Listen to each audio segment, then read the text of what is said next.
Welcome to the Reduce Cyber Risk podcast, where we give you the tools you need to meet your cybersecurity regulatory requirements while helping secure your business and keep the evil hacker horde at bay. Hi, my name is Shon Gerber, and I'm your host for this action-packed, informative podcast. Join me each week as I provide the information you need to best protect your business and reduce your company's cyber risk. All right, let's get going.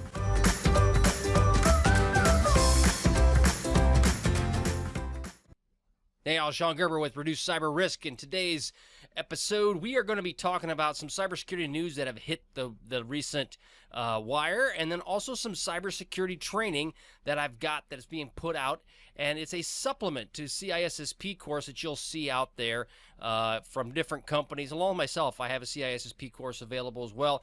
But again, it's a Certified Information Security Systems Professional, CISSP. But there's some really good stuff that we've got coming down the pike for you from Reduce Cyber Risk. All right, so as it relates to the Iran DNS hijacking, we've got some stuff going on in the news around that. So NASA, we'll start off with NASA first. NASA had an app leak, basically leak some data out there in the world, and what they used is they used an installation called Jira. There's other types of development software out there that is such as TLS, but Jira is one like that, and it basically it's a code repository and allows you to track what you're doing with bugs, your coding as you're going through if you're in different sprints, but it's a form that they use for managing your development. Well, what happened is NASA had a Jira installation that was available, that was open for people to get access to accidentally. It was not supposed to be this way, but it was. And what ended up happening was it allowed everyone and all user permissions for that system. And basically it allowed someone to get access into their Jira console to find out what they're working on. They did have access to the code and so forth. Now, there was no PII or personal identifiable information that was available to them. It was all just kind of discretionary data that had been out there. But realistically, it just kind of comes down to is that they had left an open door, basically, within their Jira installation for people to come in. It didn't really appear that it was a dedicated people that were trying to get into this. However, yeah, it's more than somebody's just kind of stumbled across it. So something to consider around that is that when you're doing app development, it's really important that the repositories that you keep your data in, whether it's a code source that you have your stuff in, or the fact that you're using some level of documentation that's kept in like TLS or Jira, that's your management solution, you need to make sure that you have all of that locked down. Because from my standpoint, I've got a development team that works for me, and if they had access, if someone got access to our code, in the fact that it wouldn't necessarily be, what do they call that, intellectual property, or it wouldn't be something that would be like pushing us over the edge. However, it's something that would provide context around our company. And so therefore, it's important that you lock all of that stuff down, especially if you're dealing with outside parties that are third-party vendors that are utilizing your code. You need to make sure that you have that locked down as well. So that's just kind of a key thing around NASA's app leaking data. All right, so now we're going to talk about Iran and some DNS hijacking. Now, this has hit the news, and I actually affected a friend of mine, had the same situation occur to him. But what they've done is they've been able to hijack people's DNS. Now, if you're not familiar, DNS is the domain name service, and it's a key component to making the internet work.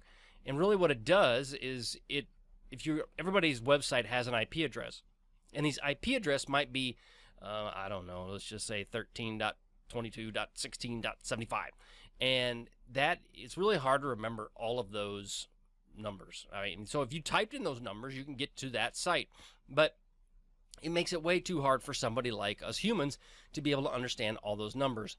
So what they did is they came up with DNS, and it basically ties the name, like reducecyberrisk.com, to an IP address of 13.22.36.75. I don't know if that's what it is, but anyway, that's what it ties it to. And so therefore, that's it basically is your name. Well, they've been able to manipulate, Iran has been able to manipulate DNS records, and they're saying since 2017. So for the past almost 2 years, they've been doing that. So a year and a half to 2 years. And what it does is it allows them to intercept the email data, usernames, and passwords that may be flying in the clear around these names. So when you type in a DNS for reduce cyber risk, instead of going to my site, it would actually take you to some Iranian site, which would be bad, right? So especially if they mimic and make their site look just like mine, what they can do is they can start taking the data that would be put in there and they can harvest that data. So that's obviously a bad thing. We don't want that to happen. So again, Iran's been doing some DNS hijacking since 2017. Now, FireEye, it's a great tool out there that is, they've got some different stuff as it relates to their protections from web proxies to email. But bottom line is they recommend that you monitor your mail server certificates, and you need to watch where they're pointing, especially if they're about ready to expire, because these guys might gobble them up, and next thing you know, they're pointing your information to their web server versus actually being pointed to yours. One of the articles that mentioned was that it was really hard for how they they're manipulating the DNS records. They're not real sure how they're doing it, so it'll be interesting to see as this goes on over time what comes of it. The other thing that's kind of interesting is as our world becomes a very small place with the internet and the connections, and as we become more and more connected, from our cell phones to Internet of Things to Alexas to you name it, to whatever that might be, how is that getting affected through these various companies that are various individuals or nation states who may not have the best interest of myself in mind? They may be looking out for themselves and or global domination, right? So Iran DNS hijacking, and I have all the links in the show notes as far as where all these links came from, but I thought that was kind of an interesting topic. Now, also in the news, you may have seen it where AT&T said, we will never, ever sell your data anymore. Yeah, right. Okay. That's where they make their money. So AT&T, Sprint, Verizon, T-Mobile, they've been selling your data. Shock. Hard to believe. Can't believe it. Just terrible. Well, it is actually, since a lot of it comes down to is they say that in the fine print, but they're using your data to sell it to make a profit. And basically what they've done is they've actually turned on your location data, and they will basically allow, they take all of that data and they're pushing it to other third parties. And they use that for benefits. So like an example of, I've seen it where stores, where you walk into a store and it'll automatically pick up on the Wi-Fi that says, you know what, since you're picking up on the Wi-Fi, we're in our store, we're now going to parlay ads to you so that you can, you'll see the different stuff that's in our store, different ads, different sales, whatever that might be, because they assume that most people are actually using their phones, right? So these things will pop up, these notifications.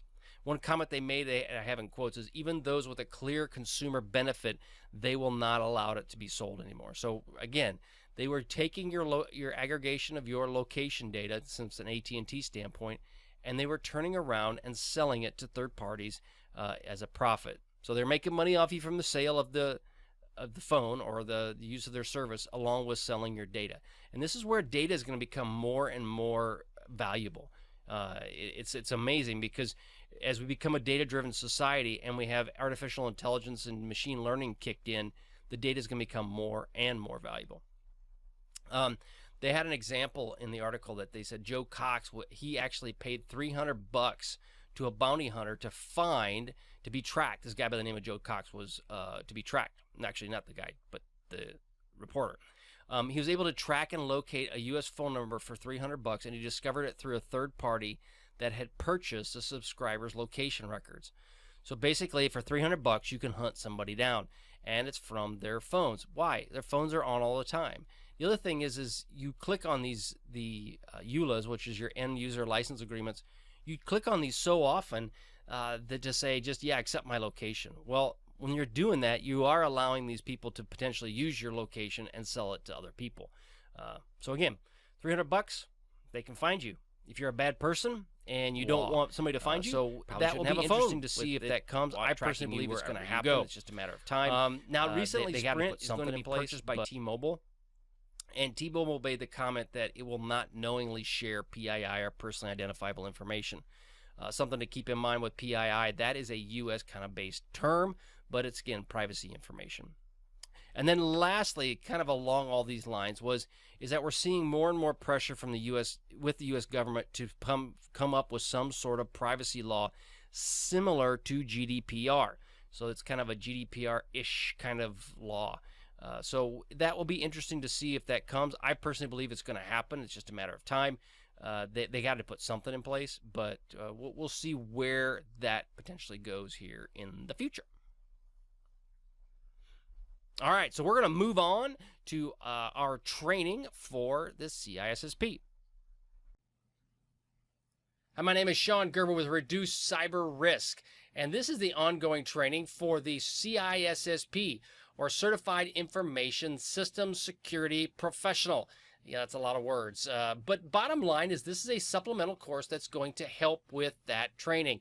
And that supplemental course is designed to meet all the same requirements that you would with the CISSP. Now, one thing I've learned doing the CISSP was that you have to be a mile wide and an inch deep in the training. So what this is designed to do is to add to that training for you.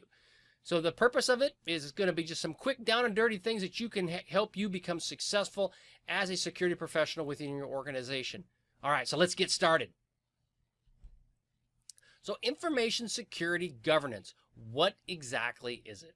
Now, honestly, it's one that I struggle with over and over again over time, because the simple fact of it is that it seems like these big $10 words, and you really, when you come right down to it, you don't know what they all mean. That's the one thing I struggled with, because realistically, I feel like sometimes I've got a third grade education. Even though it's not true, I do feel like that, because from a security standpoint, it always seems that they're using these big $10 words that I don't totally understand. So a little bit of background about me. I used to fly military aircraft, used to fly B-1 bombers, and then I got into the cyberspace and worked as a hacker. So I got to do some of those wonderful, cool things, but at the end of the day, I run into corporate America, and now as a security informations, or as a chief information security officer, I see these big $10 words and I struggle. What the dickens do they all mean? Well, bottom line is they have meanings, and words have meaning. Well, what the information security governance is, it's really about having a higher level of visibility for leadership so that they understand what exactly is going on within the information security program within their company. And so I'll throw out the definition, and then you can tell me what you think of it. But bottom line is security governance is a set of responsibilities and practices exercised by the board and executive management with the goal of providing strategic direction, ensuring that objectives are achieved, ascertaining that risks are managed appropriately, and verifying that the enterprise's resources are used responsibly. That's a mouthful. A lot of big $10 words, and yeah, that's a way bad run-on sentence. But at the end of the day, it kind of spells out exactly what information security governance is. And it comes down to the responsibility of the senior execs and the board. And it is. Overall, information security is their responsibility. And it's also the security officer's responsibility, but again, it's the board and senior management and senior leadership. It's also to provide leadership for the information security program within your organization. It gives them guidance, direction on what they need to do, and defined objectives for your specific security program. And what it comes down to is if you have this defined out and brought in a bulletized format, it helps give you objectives and milestones to shoot for. So what you have to do is you have to keep the end in mind. And that comes down to a strategic plan of how you're actually going to get there. And so this really comes down to is what is your plan? Now, you could be a chief information security officer. You could be the local janitor. Doesn't matter. I've done all those jobs, and they are wonderful. But bottom line is security is your responsibility, especially if you're watching this video. And so with that being in mind, you need to come up with strategic plans to help with your organization. But it's also leadership's responsibility as well to help you with that. And you need to take a risk-based approach. Being in the military, I can tell you, I've had plenty of times where the government will spend bazillions of dollars and bazillions of dollars to try to protect their networks, but at the end of the day, people can still get into them. So you have to decide from a risk-based approach, how do you want to best protect your environment and how do you want to have your security program set up. It also helps you with the management of resources and integrating IT into the information security field. It also finally is about some measurements and metrics are a big deal. They really are. You need to understand how are you going to measure what you're accomplishing and what do you need to do to fix the problem. Now, security practices. What are these security practices? They're a collection that define an organization. They really are. And they're integrated and imposed in various forms or purposes by different needs or requirements. What exactly does that mean? Right. So the big $10 words is that's a really cool sentence with lots of big words that maybe didn't say a whole lot. But what it comes down to is let's say, for instance, you have a company and your company is regulated, and it could be regulated by DFARS. Okay, this is a Defense Acquisition something or other. Yeah. I see. I don't even know what it means, but bottom line is a DFARS. If you're a vendor, this U.S. government requires you to have a cybersecurity program in place. It could be that you are fall under CFATS, which is the Chemical Facility Anti-Terrorism Standards. That could be an issue. You could have a requirement where the vendors require you to be ISO 27001 certified. So you may have some regulatory or compliance requirement, i.e. GDPR, which is regulatory, that are forcing you to do various security practices. You may have industrial standards that you may have to meet for that. And it happens a lot in the case of ISO 27001, especially if you have to create something. I've seen vendors that have had to maintain a certain certification for the International Standards Organization, I think it's ISO 27001, and it's a very specific criteria that you have to meet. The other thing is there's audit and assessments of these governance principles. They should occur. You should be audited and you should be assessed based on the principles. And these usually are based on frameworks that we'll get into later on in the CISSP course. But it comes right down to it is that that's how they follow those frameworks. You follow them, and that's what you're usually audited against. The NIST is the NIST 853 and 800-100. And you're like going, well, what is that? Well, bottom line is there are regulations that are in place for the National Institute of Standards and Technology for the U.S. government. And these are standards that were provided for the Department of Defense when they come up with systems. How do they make sure that they meet a certain criteria? And this happened a lot when I was flying airplanes. When you fly, the airplanes are supposed to fly the same way. And they didn't always fly the same way, but they had standards on how they created the plane, and they had to follow those standards. Well, NIST saw this where it was coming into cyber world, and therefore they needed some standards that were put in place. Now, I talked about the International Standards Organization, ISO. There's another set of standards that are more globally in nature. NIST is United States based, whereas ISO is a global responsibility and a global organization. Now, as you're talking about NACD, not naked, but NACD, naked and their benefits, not naked, NACD, sorry. NACD, the National Association of Corporate Directors. So they put out some guidance around this. And these are the people that have boards, right? That they kind of help align with what does a board look like. And they're people that are memberships of NACD, not naked, NACD. They're members of that. And so there's 4 practices that they recommend boards need to have to operate. One is an information security on the agenda. You need to talk about it. You can't stick your head in the sand like an ostrich and say it doesn't exist. You have to be able to talk about it. The other one is to identify information security leaders. Do you have people in place that will be your leaders for your company? And they are in the security space. The other thing is an effective corporate information security policies. So not just one, but do you have multiple policies in place that focus on your information security program? And then finally, you assign information to key committees for support. And the purpose of that is that if you have a committee that's keeping the security person abreast and supporting that person, that's a positive thing. So those are the 4 practices that boards need to have to operate. Now, what are the benefits of governance? Now, accountability, right? So if you have some level of oversight, some governance, you have accountability to ensure that the data is properly being protected and that other people are looking at it. They're not just taking my word for it, right? So Shon's the best CISO in the world. We'll take his word for it. No, it's probably not a good idea because guess what? I make mistakes. So it's good to have accountability and have oversight into what is actually occurring. It's also an integration of risk management. Now, my view of risk management is different than the people that do it for a living and their ideas of risk management. So it also incorporates that into the process and getting other people involved.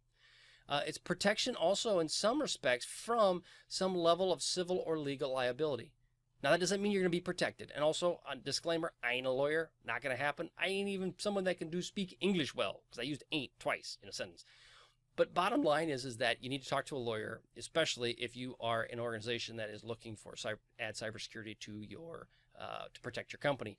But bottom line is they've seen and they've witnessed that protections from civil and legal liabilities have occurred if you put security programs and security governance in place. Doesn't mean it's going to go away, but it can have less of a sting potentially. And there's also plenty of other benefits around governance. I just wanted to throw a couple out there so that you understood what we were kind of getting at. Now, business integration, what does that mean? Well, it's not just an IT issue to resolve the challenge. It really isn't. You're integrated at all levels of the organization. And it comes down to, I've seen it so often where, well, IT's got that. Well, this is an IT issue. Well, it's not an IT issue. It's a business issue. IT is one capability within the business, but at the end of the day, it's still a business issue. And so it needs to be integrated at all levels of the business. So that all the way from down to me as the guy that cleans out the toilets, all the way up to the guy that has multiple homes and multiple cars. Yeah, I have multiple cars. They're just really, really old. But bottom line is that it needs to be at all levels. Also managed by a group or a committee. Again, that's where we come back to the committee piece that NACD had said. You have some level of oversight and some groupthink around how you're going to protect the business. And then you also can report these findings to the board of directors. That's another part of business integration. The board needs to be aware of it. It's not just a IT issue. Now, as we're going to get into some key parties that should be involved and a little bit of reason why that is. Now, as we're talking about that, the board of directors and the trustees of the business. Now, some businesses don't have that, and realistically, I think I've seen a board a couple times, right? Never been on a board. Kind of scares me. Want to kind of sit in the corner and suck my thumb and go, I don't like it, don't like it. But no, in reality is that these are the people that are entrusted for the business. And they have the best understanding of strategic risks and how the business is properly set itself aligned. Do they have, is there a risk with outside competitors? Is there a global risk from a competitor standpoint? Or is there intellectual property concerns that someone might steal it? They have the best connection of what that looks like. Are they in a position for a hostile takeover? They would know that. Not that I really know what that means, but they would know that. And that they're aware of any information aspects, IP, privacy data, etc. Now, the executives, they usually are the data owners within your company.